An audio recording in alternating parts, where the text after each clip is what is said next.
Hello YouTube, my name is Gauntlet, and welcome to my first look at the 1.5 update in Call of War. There are an enormous amount of changes to consider, so many that one video would never be able to do them all justice. Therefore, this video will just be introducing you to these general changes. I will be producing many more videos going over the specifics in the coming days and weeks. First, a quick disclaimer. Although most of these changes appear to be final, alterations may still be made to the 1.5 update before its full transition into all the games in Call of War. Therefore, what you see is still subject to change, but it's pretty much set in stone right now. The first change we're going to look at are the differences between urban and rural provinces. First thing is the differences in the buildings that can be built in them. Urban provinces can have buildings that produce units be built in them, whereas the rural provinces cannot. Rural provinces will never be able to produce units. And let's take a look at these buildings individually. So each of these new buildings allows the production of different types of units in each tech tree. There are 6 research tabs, 1, 2, 3, 4, 5, 6, and there are 6 new buildings. Each of these 6 new buildings corresponds with one of these research tabs. For example, barracks corresponds with everything in infantry. So barracks will produce everything that's in this infantry tab, which I like. I like how it's organized like that. Ordnance foundry will produce anti-tank artillery, anti-air, SB artillery, and SB anti-air. And those are the 5 things you see under ordnance. And the same goes for a tank factory, and for an air factory, naval base, and a secret lab. They're all organized.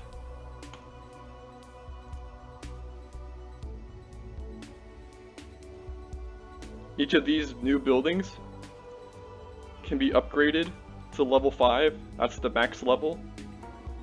And at max level, they have a 94% unit build reduction, which is insane. You'll be able to pump out units super fast. Of course, units do have a minimum production time,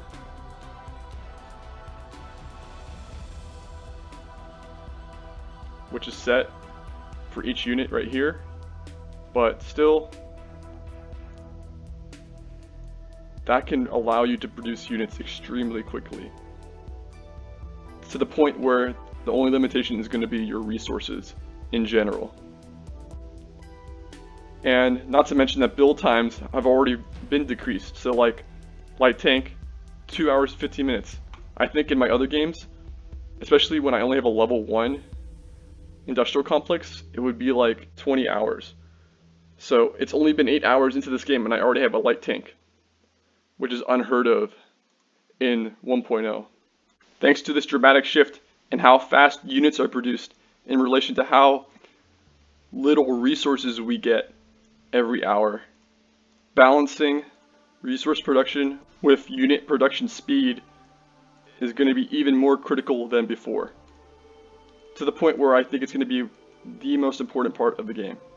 This means at the beginning of the game, I would only suggest building level 1 unit producing buildings, so like a level 1 ordnance foundry, a level 1 tank plant, because the unit production speed is already so fast, you might as well spend those resources on industry and local industry so that your economy gets big quickly, and then once you have plenty of resources, you can start putting that into units.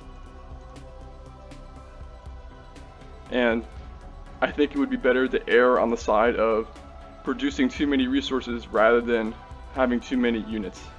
And of course, as we get more experienced with this new style of economy, the best case scenario can develop where our factories are constantly full, we're building new buildings every day, and we have a little bit of extra resources, but we don't have a huge surplus. But the thing I fear most is that people will have just empty factories, empty urban provinces that can't produce units because they don't have enough resources. Alright, now let's move on to buildings that are still here but have been changed. First one is my favorite, or used to be favorite, infrastructure. Infrastructure now promotes more land unit speed. It can go up to 200%, which is crazy. That will actually allow highways to be built so you can quickly move units from factories to the front along level 3 infrastructure, and that will really improve logistics. However, infrastructure no longer increases resource production. So only in local industry and regular industry promotes resource production. Infrastructure only does land unit speed and morale development, though it does do a little bit more morale development than it used to. So it is useful. It can provide that buffer low morale provinces, but it's not as powerful as it used to be, which is made up for by the fact that it's cheaper. It's much cheaper than it used to be. Now for the only way you'll be able to increase your resource production, apart from having high morale,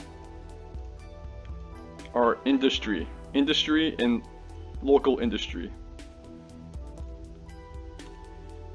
You can build up to a level 5 maximum for industry, which will at max promote 100% resource production.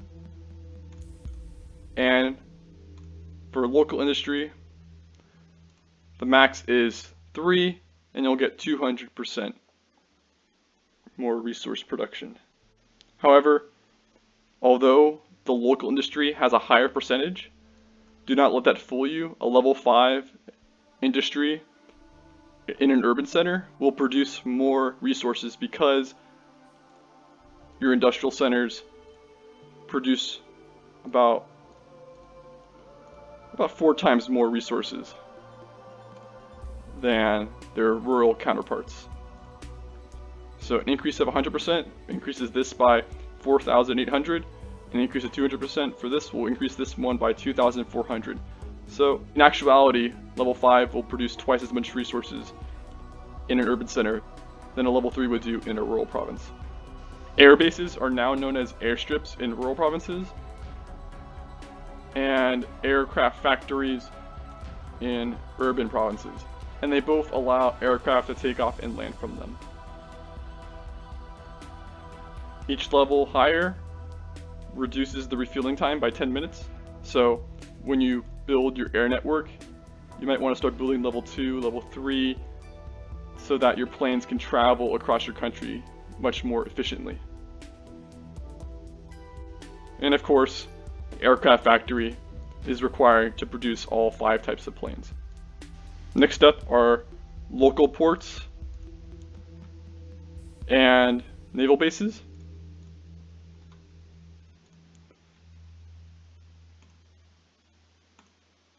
At max level, both of these can decrease the embarkment time and disembarkment time by 50%. So from 3 hours to 1.5 hours. However, naval bases no longer increase resource production, so all they're good for is for this embarkment time and for allowing you to build naval units. And because they do less, their cost is decreased. Fortifications have also been changed. In cities, they're known as bunkers, and they can be built to max level 5. In rural provinces, they're still called fortifications, but they can only be built to a max level of 3. And each level reduces the damage taken by your units by 15%. So level 5 will reduce it by 75%. And also, forts no longer provide morale development. They only allow your units to receive less damage. And the barracks is no longer a way to increase your manpower. The only way to increase your manpower is with industry and local industry. Barracks, all they do is provide a means to build these infantry units. And now for the last building, your capital. Your capital can be rebuilt in any urban province. They cannot be built in a rural province, however. And a capital, it used to have a morale increase. However, that's no longer the case. Now, you just place it in an area where you don't want the nearby provinces to get that morale decrease because of the distance to capital. The capital itself has no effect. Another thing to keep in mind when researching these higher level units is that higher level units will not only cost more to produce, but also will require more upkeep. So I would suggest not researching more unless you have the resources to upkeep it, and also a plan to use these higher level units once you get them. Because otherwise, researching these higher level units will just be a waste of resources. Alright, that's it for buildings for now. On to research. Research has been altered. Now, research costs reflect the costs of the units. So, oil is required to research tanks and aircraft. And metal is needed for ordnance and naval units. And rare is needed for secret stuff and aircraft, but not for infantry units. So keep that in mind when you are looking at your economy and you're deciding how you want your army to be constructed. Also, research times are a lot lower. For example, light tank, an hour and 50 minutes, that is much lower than it is in 1.0. These are all just a lot lower. So again, the speed is much faster. The only limiting factor will be your resources. Your resources. Again, economy will win this game most of the time.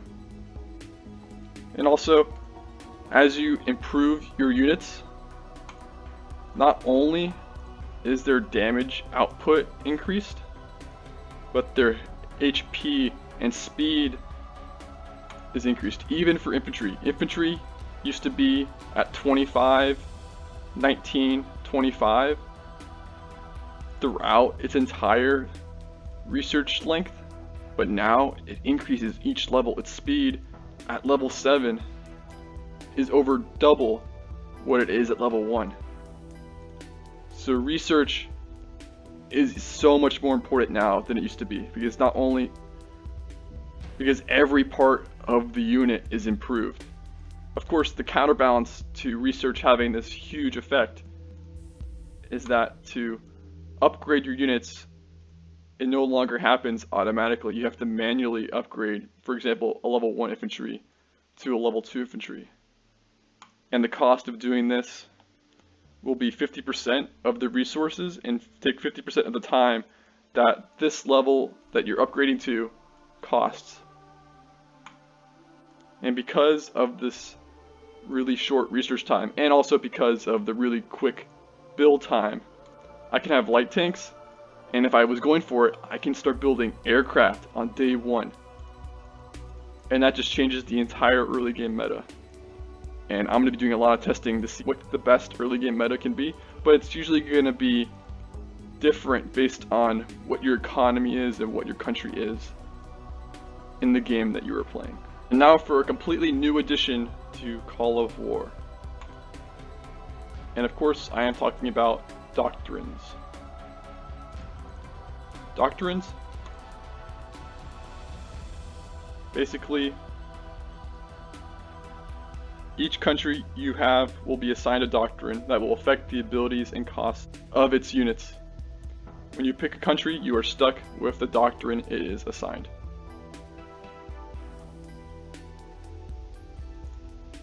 Let's take a look at a better explanation of doctrines. Here is Call of War's forum page on doctrines. These are the general changes. Each doctrine will give to the units that are under it. Feel free to pause the video to take a look for yourself. These are just general changes. There are also specific changes to each unit, and there are a lot of changes. Oh my goodness. I mean, I could literally make a video for each of these changes. So yeah, there's a lot of changes. It's going to be impossible to keep track of them all. I'm going to do my best to go into the specifics of these changes in future videos, but I would say don't worry about them for right now. Maybe glance at them to decide what your army is going to look like, but it's going to be very difficult to memorize all of these. So just keep these general things in mind. These will affect all of the units under your command, and I will go over doctrines in more detail in later videos. Now let's talk about the changes done to the combat mechanics in this game. So the first big one is that SBDE, or state-based damage efficiency, has been greatly changed. And unfortunately, this does change the meta almost entirely, and that's going to make a lot of my videos outdated, but hey, more work for me. Each army will deal to an enemy at the highest 10 damage values in that army. So, for example, 18 infantry, and if I had a stack of, if this was my stack, and I was attacked by aircraft, infantry does 1.5, armored car 1.5, anti-air 5.5. So the game would calculate these 3 anti-air and the 7 infantry into that damage roll, because they're the 10 largest damage dealers. And apparently damage efficiency will decrease in any stack larger than 10 units, but for some reason I'm not seeing this 100% change even when I have all 18 of my infantry selected, so I have yet to confirm that. Ground combat, so the interval at which each stack will attack, is now 30 minutes rather than 60 minutes in a standard game. The damage variation of how much damage each stack receives and deals is maxed out at -20% and +20%.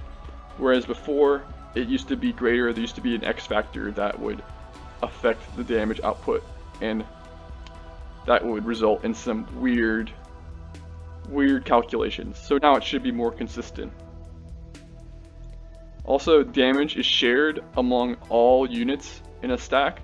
It's no longer dealt to one unit at a time, which would result in a stack of 10 losing a unit at a time, go down to 9, 8, 7, 6. Now, a stack of 10 will receive that across all 10 units, and they won't start losing units from that stack of 10 until the whole stack is at 50% condition or lower.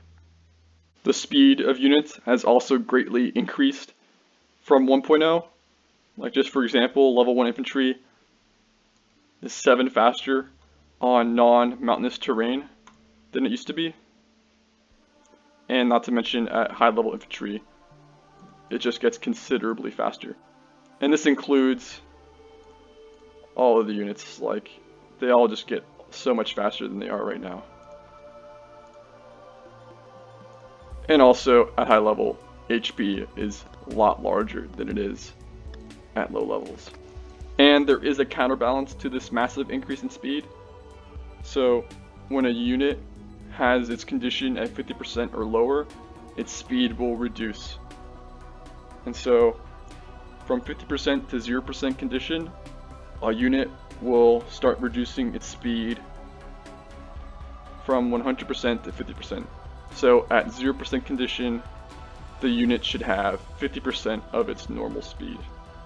Unit costs and upkeep are also lower than they are in 1.0.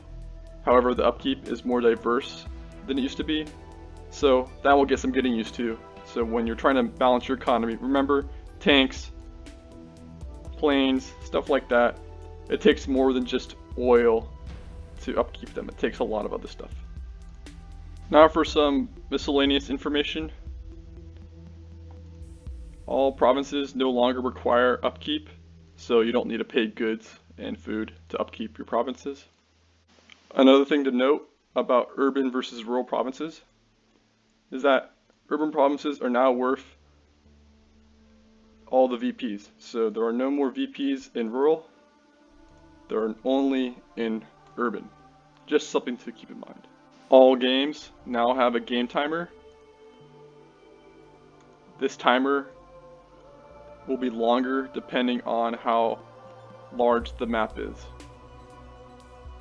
I'm not too worried about this. I think it's fine. Doesn't really affect me though, because I usually finish up my maps pretty fast. Espionage has no obvious changes, apart from the cost of recruiting a spy has gone down from $15,000 to $10,000, and this was reasoned because of how money is going to be a lot more scarce in this version of Call of War. And what isn't going to be scarce is rare material, which is an interesting change. It's not so rare anymore, is it? Like, a double rare would be so precious. Now, every country has one. Another change that won't really be affecting me is the removal of nuclear power plants and the removal of nuclear powered ships. I never really use those, and the game's already pretty much over by the time that I actually can start building them, so I don't really care about that. And lastly, there's a change in armored units. There are light armored units and there are heavily armored units. And that will affect some of the damage dealt by your units and the damage they receive. So that's something to make sure you're aware of, is the armor class of the units you are building and attacking. And lastly, the only additional advice I can give you about how to learn 1.5 quickly, apart from watching my upcoming videos of course, is to get into a 1.5 game yourself right now. Do not be afraid to try something new and to make mistakes, and if you do that, I promise you will get much better and you may become an expert in 1.5 very soon. That concludes this video. Thank you for watching. Please subscribe, leave a like, and let me know if you have any questions. I will see you on the battlefield.